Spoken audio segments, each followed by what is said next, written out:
Today's video is brought to you by Audible. If you've ever wanted to experience classic books in a whole new way, now's your chance. With Audible, you can listen to thousands of audiobooks, from timeless literature to modern bestsellers, anytime, anywhere. Start your free 30-day trial and support the channel by clicking the link in the description below. Thank you. A Hunger Artist by Franz Kafka. Published 1922. In the last decades, interest in hunger artists has declined considerably. Whereas in earlier days there was good money to be earned putting on major productions of this sort under one's own management, nowadays that is totally impossible.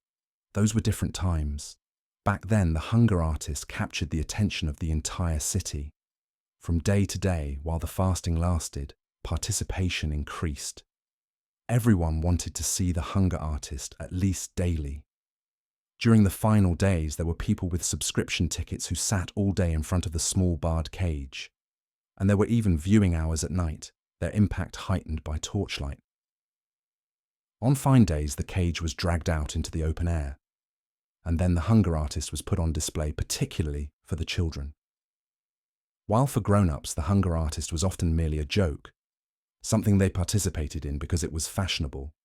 The children looked on amazed, their mouths open, holding each other's hands for safety, as he sat there on scattered straw, spurning a chair, in a black tights, looking pale, with his ribs sticking out prominently, sometimes nodding politely, answering questions with a forced smile, even sticking his arm out through the bars to let people feel how emaciated he was, but then completely sinking back into himself so that he paid no attention to anything, not even to what was so important to him. The striking of the clock, which was the single furnishing in the cage, merely looking out in front of him with his eyes almost shut and now and then sipping from a tiny glass of water to moisten his lips. Apart from the changing groups of spectators, there were also constant observers chosen by the public.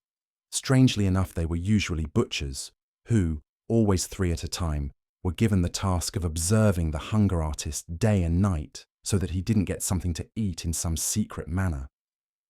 It was, however, merely a formality, introduced to reassure the masses, for those who understood knew well enough that during the period of fasting, the hunger artist would never, under any circumstances, have eaten the slightest thing, not even if compelled by force. The honor of his art forbade it. Naturally, none of the watchers understood that. Sometimes there were nightly groups of watchers who carried out their vigil very laxly, deliberately sitting together in a distant corner and putting all their attention into playing cards there, clearly intending to allow the hunger artist a small refreshment, which, according to their way of thinking, he could get from some secret supplies. Nothing was more excruciating to the hunger artist than such watchers. They depressed him. They made his fasting terribly difficult. Sometimes he overcame his weakness and sang during the time they were observing, for as long as he could keep it up, to show people how unjust their suspicions about him were. But that was little help, for then they just wondered among themselves about his skill at being able to eat even while singing. He much preferred the observers who sat down right against the bars and, not satisfied with the dim backlighting of the room, illuminated him with electric flashlights. The glaring light didn't bother him in the slightest. Generally, he couldn't sleep at all, and he could always doze under any lighting and at any hour, even in an overcrowded, noisy auditorium. With such observers, he was very happily prepared to spend the entire night without sleeping. He was very pleased to joke with them, to recount stories from his nomadic life, and then, in turn, to listen their stories, doing everything just to keep them awake, so that he could keep showing them once again that he had nothing to eat in his cage and that he was fasting as none of them could. He was happiest, however, when morning came and a lavish breakfast was brought for them at his own expense, on which they hurled themselves with the appetite of healthy men after a hard night's work without sleep. True, there were still people who wanted to see in this breakfast an unfair means of influencing the observers, but that was going too far, and if they were asked whether they wanted to undertake the observers' night shift for its own sake, without the breakfast, they excused themselves. but nonetheless they stood by their suspicions. However, it was, in general, part of fasting that these doubts were inextricably associated with it. For in fact, no one was in a position to spend time watching the hunger artist every day and night, so no one could know, on the basis of his own observation, whether this was a case of truly uninterrupted, flawless fasting. The hunger artist himself was the only one who could know that, and, at the same time, the only spectator capable of being completely satisfied with his own fasting. But the reason he was never satisfied was something different. Perhaps it was not fasting at all which made him so very emaciated that many people, to their own regret, had to stay away from his performance because they couldn't bear to look at him. For he was also so skeletal out of dissatisfaction with himself, because he alone knew something that even initiates didn't know: how easy it was to fast. It was the easiest thing in the world. About this, he did not remain silent, but people did not believe him. At best, they thought he was being modest. Most of them, however, believed he was a publicity seeker or a total swindler, for whom, at all events, fasting was easy because he understood how to make it easy and then had the nerve to half admit it. He had to accept all that. Over the years, he had become accustomed to it, but this dissatisfaction kept gnawing at his insides all the time, and never yet, and this one had to say to his credit, had he left the cage of his own free will after any period of fasting. The impresario had set the maximum length of time for the fast at 40 days. He would never allow the fasting go on beyond that point, not even in the cosmopolitan cities, and in fact, he had a good reason. Experience had shown that for about 40 days, one could increasingly whip up a city's interest by gradually increasing advertising, but that then the people turned away. One could demonstrate a significant decline in popularity. In this respect, there were, of course, small differences among different towns and among different countries, but as a rule, it was true that 40 days was the maximum length of time.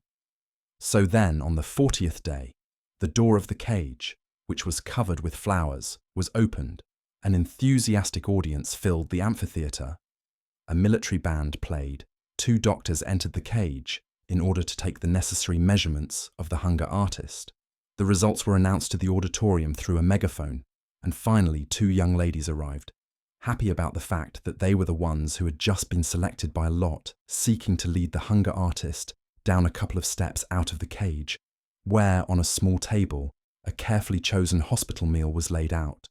And at this moment, the hunger artist always fought back. Of course, he still freely laid his bony arms in the helpful outstretched hands of the ladies bending over him, but he did not want to stand up. Why stop right now after 40 days? He could have kept going for even longer, for an unlimited length of time. Why stop right now, when he was in his best form, indeed, not yet even in his best fasting form? Why did people want to rob him of the fame of fasting longer? Not just so that he could become the greatest hunger artist of all time, which he probably was already, but also so that he could surpass himself in some unimaginable way, for he felt there were no limits to his capacity for fasting. Why did this crowd, which pretended to admire him so much, have so little patience with him? If he kept going and kept fasting longer, why would they not tolerate it? Then, too, he was tired and felt good sitting in the straw. Now he was supposed to stand up straight and tall and go to eat, something which, when he just imagined it, made him feel nauseous right away. With great difficulty, he repressed mentioning this only out of consideration for the women. And he looked up into the eyes of these women, apparently so friendly but in reality so cruel, and shook his excessively heavy head on his feeble neck. But then happened what always happened. The impresario came, and in silence, the music made talking impossible, raised his arms over the hunger artist, as if inviting heaven to look upon its work here on the straw.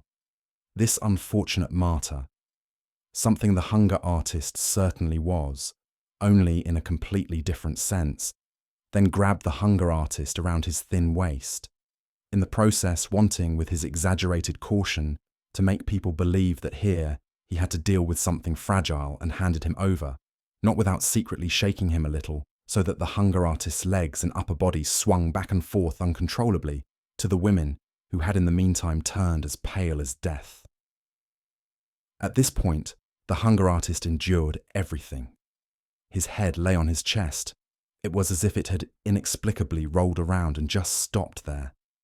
His body was arched back. His legs, in an impulse of self-preservation, pressed themselves together at the knees, but scraped the ground as if they were not really on the floor but were looking for the real ground, and the entire weight of his body, admittedly very small, lay against one of the women, who appealed for help with flustered breath, for she had not imagined her post of honour would be like this, and then stretched her neck as far as possible to keep her face from the least contact with the hunger artist. But then, when she couldn't manage this, and her more fortunate companion didn't come to her assistance, but trembled and remained content to hold in front of her the hunger artist's hand, that small bundle of knuckles, she broke into tears, to the delighted laughter of the auditorium, and had to be relieved by an attendant who had been standing ready for some time. Then came the meal. The impresario put a little food into the mouth of the hunger artist, now half unconscious, as if fainting, and kept up a cheerful patter designed to divert attention away from the hunger artist's condition. Then a toast was proposed to the public, which was supposedly whispered to the impresario by the hunger artist. The orchestra confirmed everything with a great fanfare. People dispersed, and no one had the right to be dissatisfied with the event. No one except the hunger artist.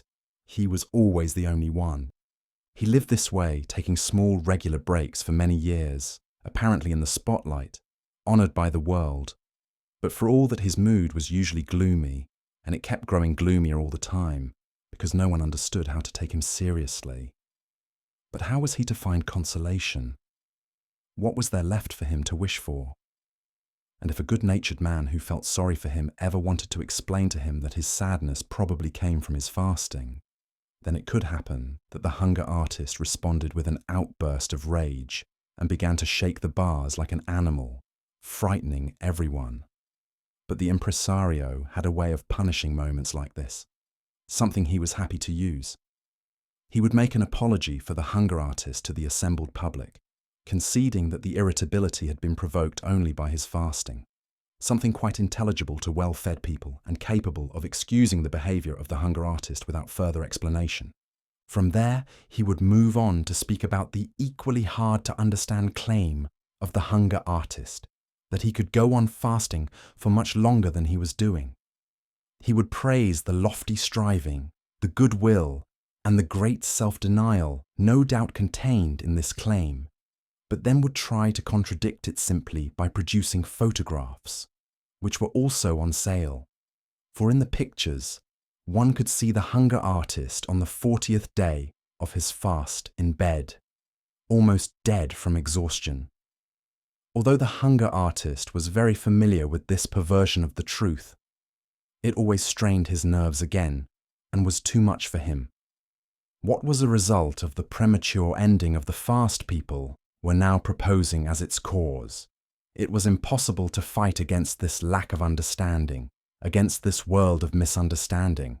In good faith, he always listened eagerly to the impresario at the bars of his cage. But each time, once the photographs came out, he would let go of the bars and, with a sigh, sink back into the straw, and a reassured public could come up again and view him. When those who had witnessed such scenes thought back on them a few years later, often they were unable to understand themselves. For in the meantime, that change mentioned above had set it. It happened almost immediately. There may have been more profound reasons for it, but who bothered to discover what they were? At any rate, one day the pampered hunger artist saw himself abandoned by the crowd of pleasure seekers, who preferred to stream to other attractions. The impresario chased around half of Europe one more time with him, to see whether he could still rediscover the old interest here and there. It was all futile. It was as if a secret agreement against the fasting performances had developed everywhere. Naturally, it couldn't really have happened all at once, and people later remembered some things which in the days of intoxicating success they hadn't paid sufficient attention to, some inadequately suppressed indications, but now it was too late to do anything to counter them. Of course, it was certain that the popularity of fasting would return once more someday, but for those now alive, that was no consolation. What was the hunger artist to do now? A man whom thousands of people had cheered on could not display himself in show booths at small fun fairs.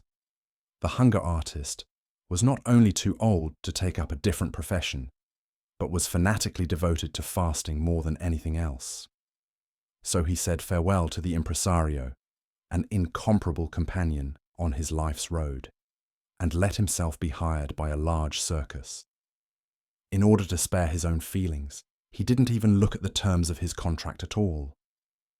A large circus with its huge number of men, animals, and gimmicks, which are constantly being let go and replenished, can use anyone at any time, even a hunger artist, provided, of course, his demands are modest.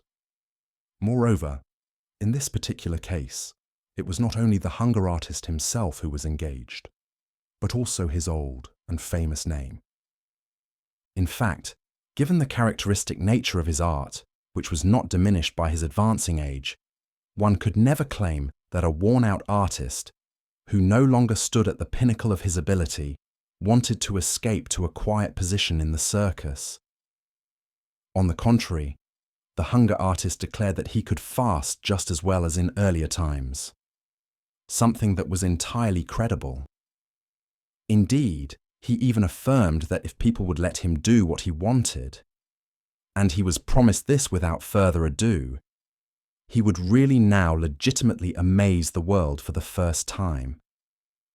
An assertion which, however, given the mood of the time, which the hunger artist in his enthusiasm easily overlooked, only brought smiles from the experts. However, basically, the hunger artist had not forgotten his sense of the way things really were, and he took it as self-evident that people would not set him and his cage up as the star attraction somewhere in the middle of the arena, but would move him outside in some other readily accessible spot near the animal stalls. Huge, brightly painted signs surrounded the cage and announced what there was to look at there. During the intervals in the main performance, when the general public pushed out towards the menagerie in order to see the animals, they could hardly avoid moving past the hunger artist and stopping there a moment. They would perhaps have remained with him longer if those pushing up behind them in the narrow passageway, who did not understand this pause on the way to the animal stalls they wanted to see, had not made a longer peaceful observation impossible. This was also the reason why the hunger artist began to tremble at these visiting hours, which he naturally used to long for as the main purpose of his life. In the early days, he could hardly wait for the pauses in the performances. He had looked forward with delight to the crowd pouring around him, until he became convinced only too quickly, and even the most stubborn, almost deliberate self-deception could not hold out against the experience, that, judging by their intentions, most of these people were, again and again without exception, only visiting the menagerie. And this view from a distance still remained his most beautiful moment. For when they had come right up to him, he immediately got an earful from the shouting of the two steadily increasing groups, the ones who wanted to take their time looking at the hunger artist, not with any understanding, but on a whim or from mere defiance. For him, these ones were soon the more painful. And a second group of people whose only demand was to go straight to the animal stalls. Once the large crowds had passed, the latecomers would arrive, and although there was nothing preventing these people anymore from sticking around for as long as they wanted, they rushed past with long strides, almost without a sideways glance, to get to the animals in time. And it was an all too rare stroke of luck when the father of a family came by with his children, pointed his finger at the hunger artist, gave a detailed explanation about what was going on here, and talked of earlier years, when he had been present at similar but incomparably more magnificent performances. And then the children, because they had been inadequately prepared at school and in life, always stood around still uncomprehendingly. What was fasting to them? But nonetheless, the brightness of the look in their searching eyes revealed something of new and more gracious times coming. Perhaps, the hunger artist said to himself sometimes, everything would be a little better if his location were not quite so near the animal stalls. That way, it would be easy for people to make their choice, to say nothing of the fact that he was very upset and constantly depressed by the stink from the stalls, the animals' commotion at night, the pieces of raw meat dragged past him for the carnivorous beasts, and the roars at feeding time. But he did not dare to approach the administration about it. In any case, he had the animals to thank for the crowds of visitors, among whom, here and there could be one destined for him.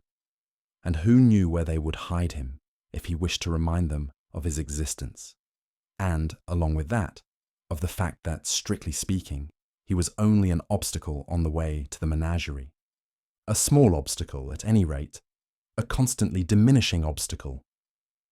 People got used to the strange notion that in these times they would want to pay attention to a hunger artist, and with this habitual awareness, the judgment on him was pronounced. He might fast as well as he could, and he did, but nothing could save him anymore. People went straight past him. Try to explain the art of fasting to anyone. If someone doesn't feel it, then he cannot be made to understand it. The beautiful signs became dirty and illegible. People tore them down, and no one thought of replacing them. The small table with the number of days the fasting had lasted, which early on had been carefully renewed every day, remained unchanged for a long time, for after the first weeks the staff grew tired of even this small task. And so the hunger artist kept fasting on and on, as he once had dreamed about in earlier times, and he had no difficulty succeeding in achieving what he had predicted back then. But no one was counting the days. No one, not even the hunger artist himself, knew how great his achievement was by this point, and his heart grew heavy. And when once in a while a person strolling past stood there making fun of the old number and talking of a swindle, that was in a sense the stupidest lie which indifference and innate maliciousness could invent. For the hunger artist was not being deceptive. He was working honestly. But the world was cheating him of his reward. Many days went by once more, and this too came to an end. Finally, the cage caught the attention of a supervisor, and he asked the attendant why they had left this perfectly useful cage standing here, unused with rotting straw inside. Nobody knew until one man, with the help of the table with the number on it, remembered the hunger artist. They pushed the straw around with a pole and found the hunger artist in there. "Are you still fasting?" the supervisor asked. "When are you finally going to stop?" "Forgive me everything," whispered the hunger artist.